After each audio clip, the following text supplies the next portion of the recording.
Take 4, I believe. Hey guys, welcome. Mike here, NSP Garage. Welcome back. Today we're going to be doing a top-end repair on Vince from Mobius Racing's TZ250. He sees it at track day, sucked air from a bad base gasket, and basically seized the piston and left aluminum deposits all over the cylinder. What we're doing here is using muriatic acid and taking those aluminum deposits off of the Helicoil plating on the cylinder so we can reuse it, basically. I didn't take any pictures of his piston or video, but I'll use this RD piston to demonstrate that the whole bottom of the skirt broke off and just ground its way into the cylinder and left all the deposits. Yeah, so that's what we're doing today. Please excuse the awkward voiceover. I'm sitting here doing a voiceover with you watching the video, and I'm just going to comment and tell you what's going on, because we couldn't use any of the audio that I shot with this because we were either watching TV or talking shit or teasing his wife. So we couldn't use any of that audio. There'll be a piece, 1 or 2 in here of the actual audio that we shot, but for the most part, it's just going to be me explaining. And you can see when you put the muriatic acid on, it bubbles up the aluminum deposits, and you just wipe it straight off. It doesn't affect the Helicoil. It discolors it a little bit, but we don't believe that it affects it in any way. So this is Vince just kind of dabbing muriatic acid onto the aluminum deposits, waiting for it to bubble up and break down, and then we're wiping it off. So it's a pretty cool process, and it saves hundreds of dollars of having your cylinder replated. Wipes it back. Wipe a little more.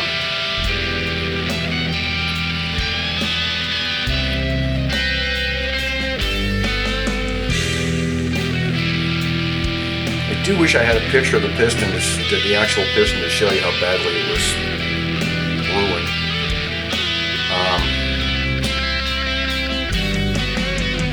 Well, you'll just have to trust me on that.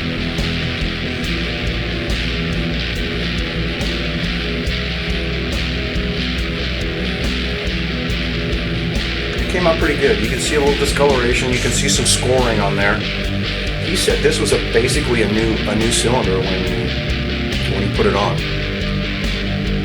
and you can see the scouring and the track marks and what have you.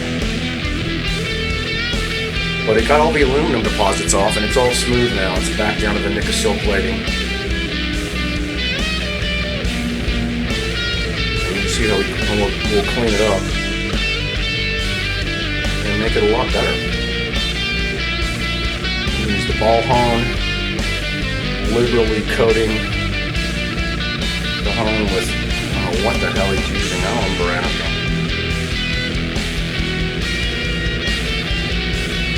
Going down,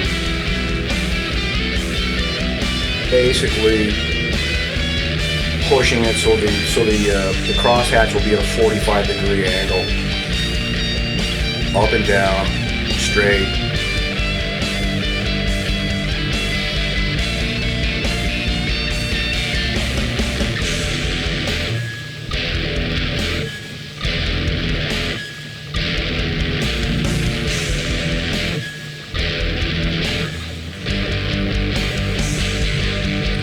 The 55 on the vise is Duronger meaning a softer aluminum. He's got a 95 also, but he has different aluminum jaws for his vise. Is it a brand new cylinder from Yamaha, or did I just see the strength of the?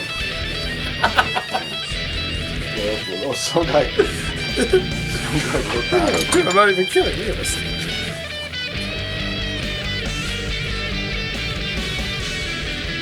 And you see how you still see some of the scoring, but for the most part, 10 passes with the flex on. Little cross action. What?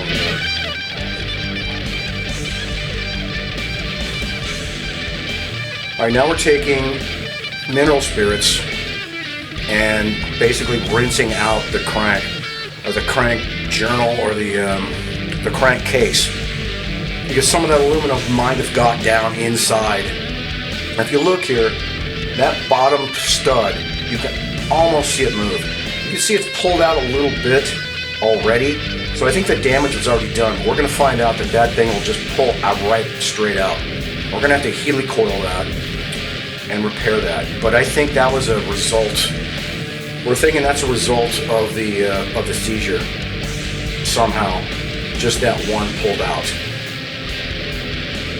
So we're running the drill to move the crank, and then we're just going to blow it out, blow all that mineral spirits out of there. It's okay if some of it stays in there because it's oil based, and it's not like we're doing it with water or anything. So this is the helicoil process. We have to drill out the old threads, a size up, to basically increase the thread size, so we can put a helicoil in there that's an M8 and have fresh threads in the case.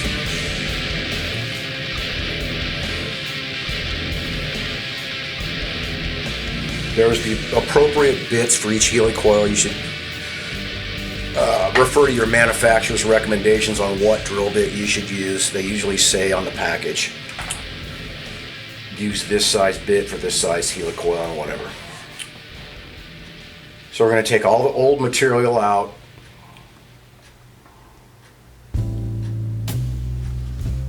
Clean it out.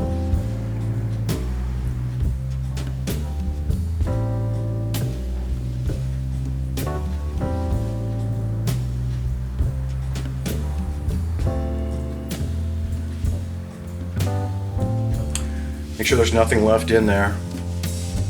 We're very careful about that. There's not a lot of material left on these bolts after they're drilled out. Those are the ones that are counterbored for the what do you call those things?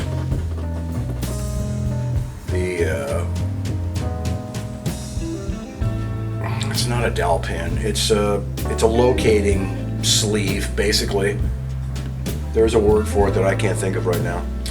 But you make the hole bigger, you cut new threads, which is what we're doing here.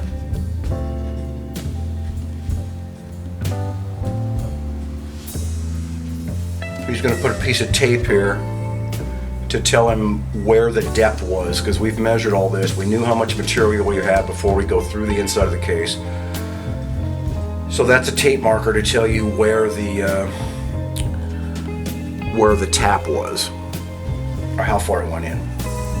And we knew a target measurement from what we were aiming for. So we wouldn't go too far, but we would go deep enough to where there'd be enough material for the new helicoil to bite into the case.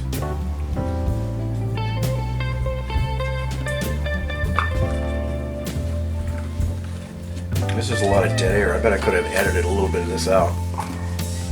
All right, here we go with the new helicoil inserted onto the. The helicoils come with some chicken shit insert mechanism. It's usually plastic. It usually breaks. It doesn't work. So we always make another one out of a bolt, which is what's on the end of this bolt right here. He's driving the new threads into the case.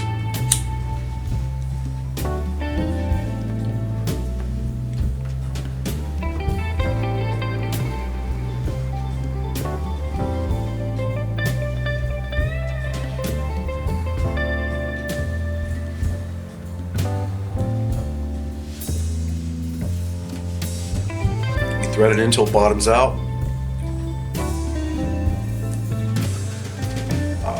The new threads will hopefully stay inside the case, and the bolt can come out from there.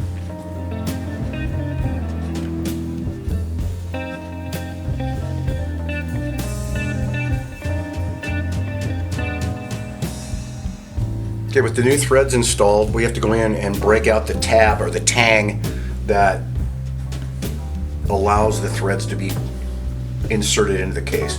So you take a drill bit or something else of that size, break off that tab, and then you blow it out. You want to make sure you see that thing come out, because if it doesn't come out, it's going to be still in there, and it's going to mess with your stud when you put it back in there if that thing's still in there. So we saw it drop out, and we were happy with the progress. So now we're installing the new stud, or the old stud, into the new threads and cinching that down.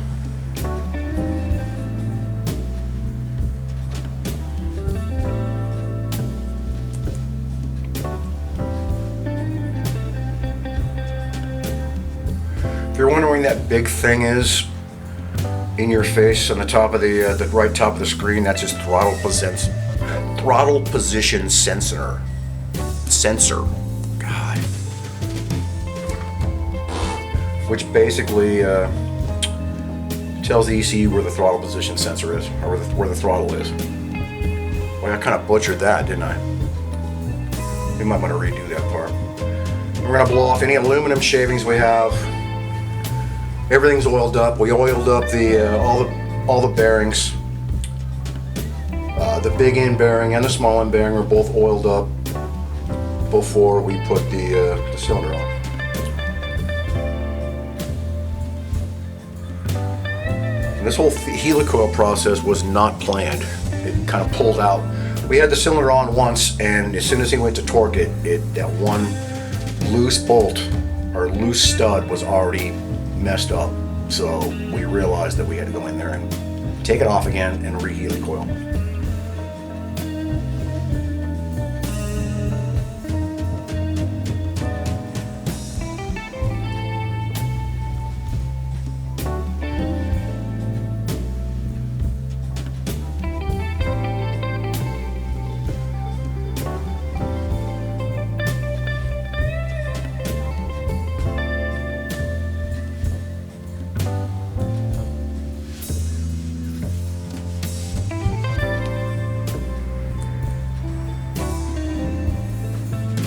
Vince's bike is very nice, by the way.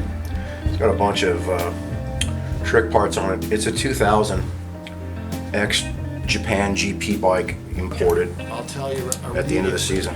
Okay, that is outside. So far, so good. I always do a two-step sequence. Of course. Initial timing's not happy. Of course, we turned the timing control off. Oh, not good. That clicked. I gotta take this Starbucks. That's back, nothing for torque. gravel car, whatever, I know, crazy. right? That's the whole point. Crazy how that pulled out. and then get Look. back here. This is Yeah, not that's fine. like you said, spark plugs are Anywhere I not. will ever see the hot rod garage. That's The crazy. spark plug's 13. This is 14. kind of sad. I don't know how you pulled that out. 13 years, I think. I'm telling you, that aluminum is like fucking butter. Because we're all torqued up, all the But bolts held the this time. helicoil is strong. All the studs stayed intact. Tech tip for the kids. Always lube your O-rings, Grease up boys. your rings. Never go without O-ring grease.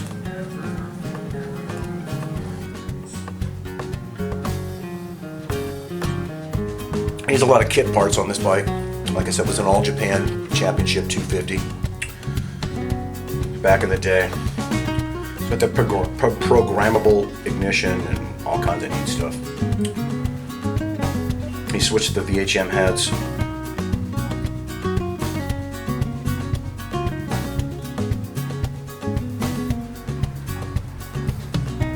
Okay, I think that's it, Mike. Let's put this thing together.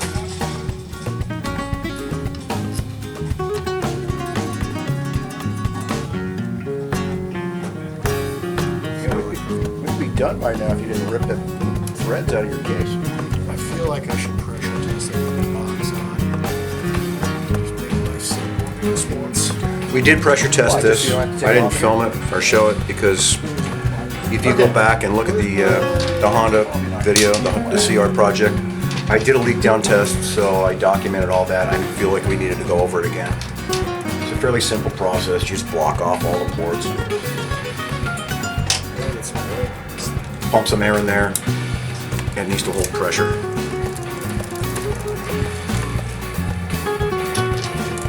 put another disclaimer to not judge you by your tie lines. Oh boy. Like, what's his name? He gave me a hard time. Don't put it through the. Giving Vince a through little the bit of a thing. hard time here about his In fact, he gave me one sometime. sloppy This is safety how you're wire. supposed to do it.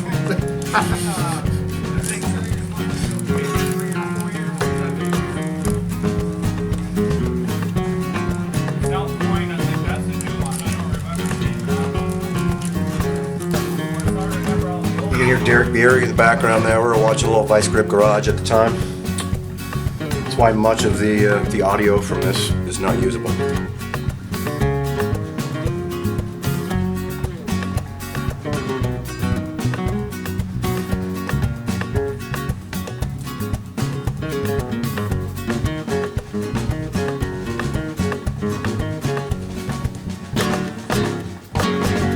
All right, I think that's it. We're all back together. We were able to salvage that cylinder, and it's good to go. Thanks for watching. Check out Vince's channel, mobiusracing.com.